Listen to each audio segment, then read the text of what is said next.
I just want to start with a truth that's hard to say out loud. I'm tired. Not just physically tired, emotionally exhausted from performing. Not on a stage, no, but everywhere else. Social media, gatherings with friends, even walking down the street.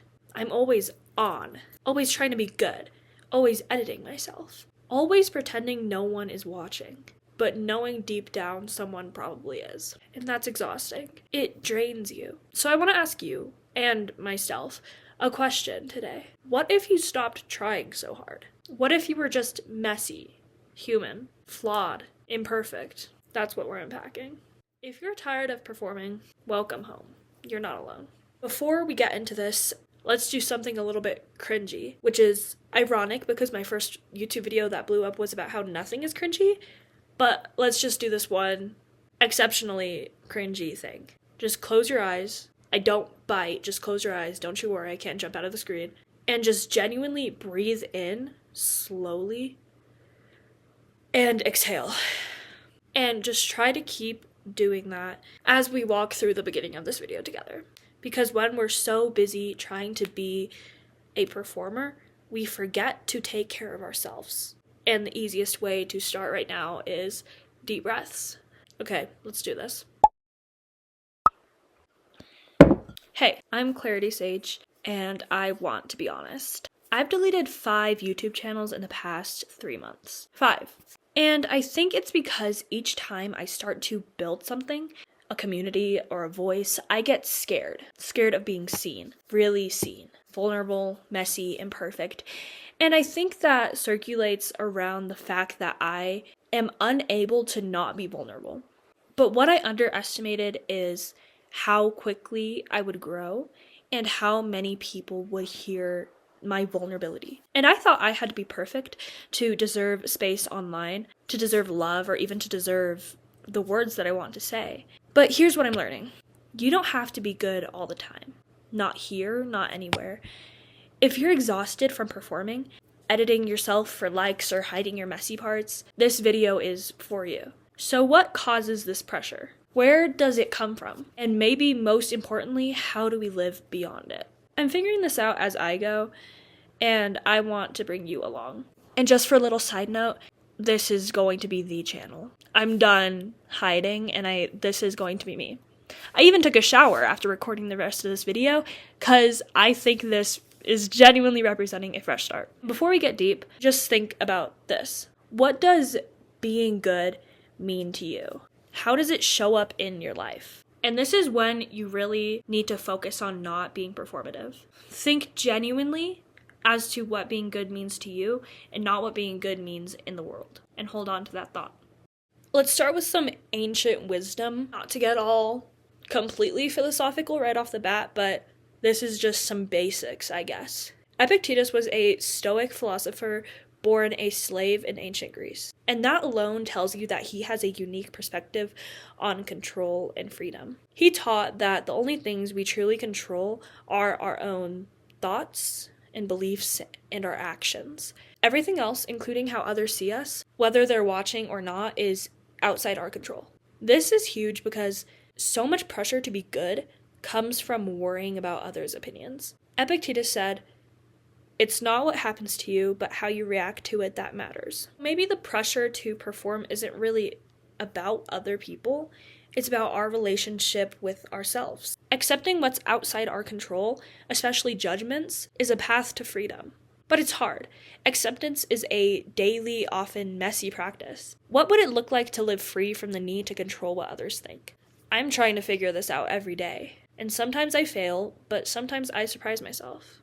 I remember the first time I posted a video without obsessing over every single frame and every single comment. I was terrified, but when I let it go, something changed. Not because the internet was kinder, it wasn't, but because I was kinder to myself.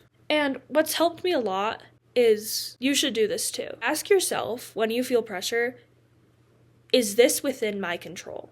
If not, practice letting it go, even if just for a moment. Okay, let's lock in. Part 1. The pressure to be good because you're always on. Let's talk about pressure. Everywhere we go, social media, public spaces, even with friends, it feels like we're on stage. Even when we're alone, we act like someone might be watching. That internalizes the pressure to be good. But what does good mean? It's slippery. It shifts based on who's watching. You're supposed to be attractive but effortless, smart but humble, funny but not annoying, kind but never weak.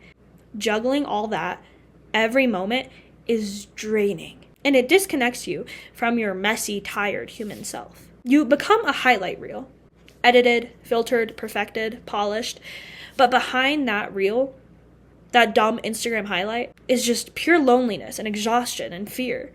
I've been caught in this trap. The fear of slipping, being too much or not enough, it feeds the cycle of hiding and erasing who you really are. I remember staying up for nights on end trying to edit a video perfectly, only to delete it hours later.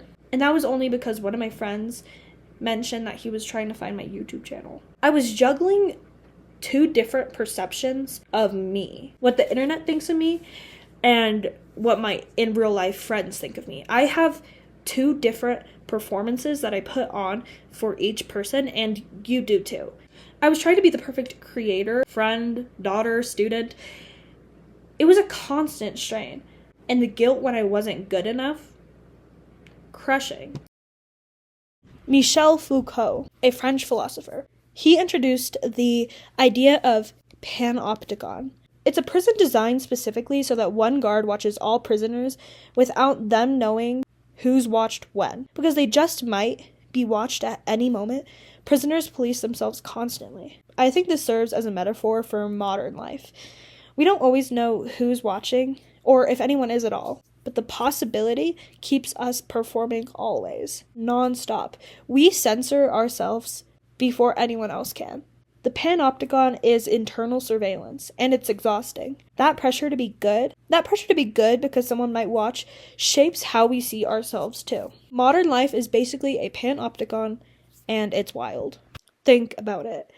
Every like, every follow, every comment, it's like a spotlight.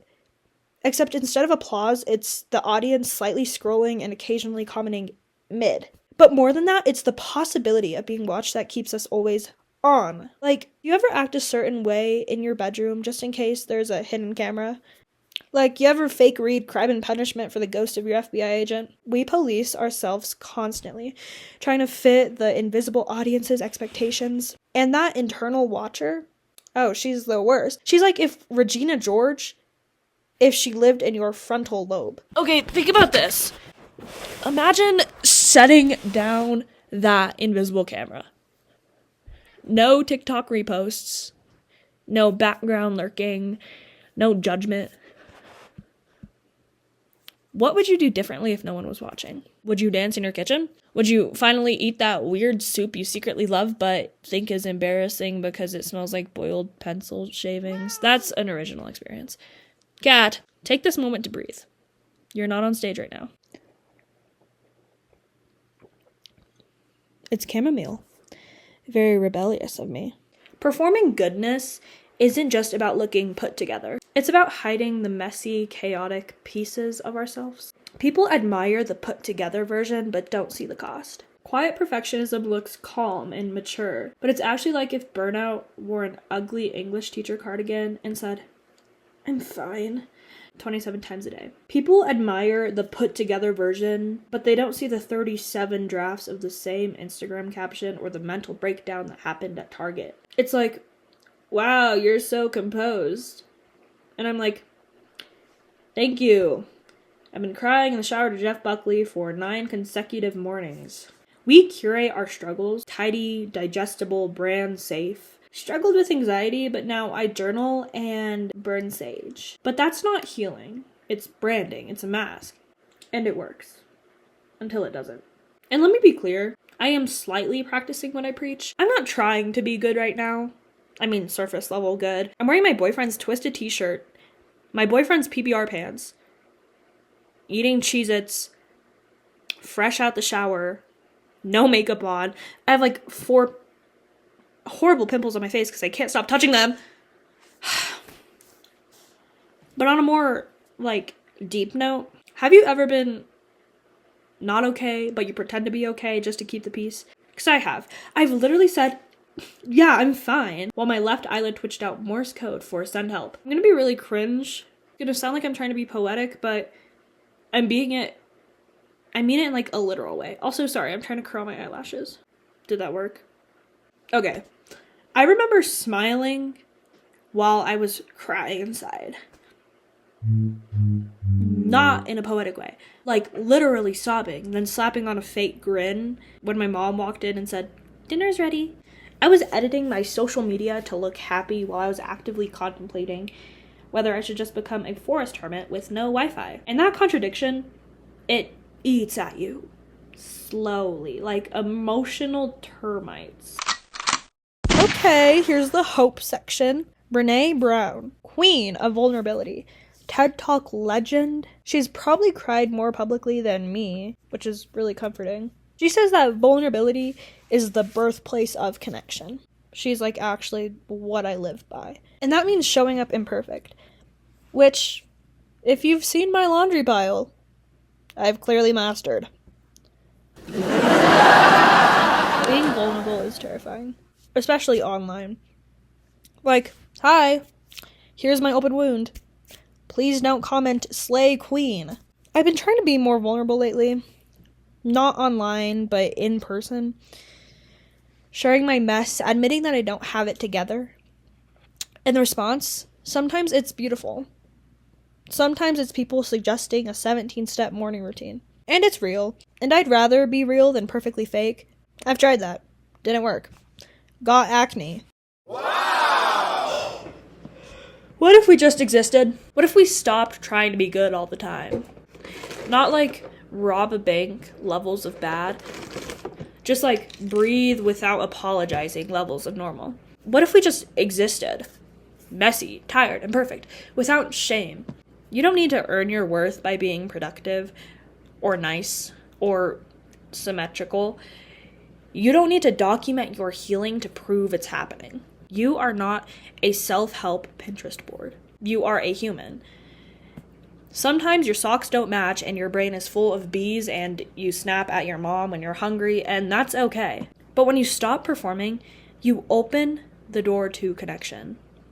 Like actual soul-deep connection. Not just trauma bonding in a TikTok comment section. Realness is messy. It's awkward. Sometimes you overshare and then delete your story 10 minutes later. I would know. But it's freeing, and that's worth everything. So here's my promise. To myself and to you.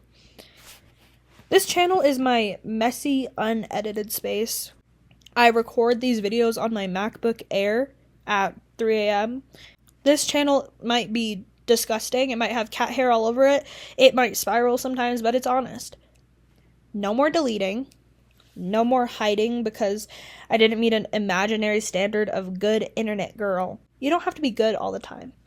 Even if people are watching, you don't have to be funny, inspiring, or emotionally stable to be worthy. You can still be a little feral and still deserve love. So let's stop pretending.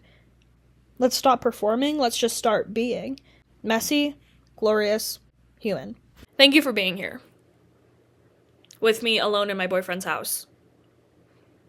At 10:32 p.m. I'll be here too. Weird, alive, and refusing to download Be Real again. That shit's not real. Thank you for 93 subs with one video. Bye.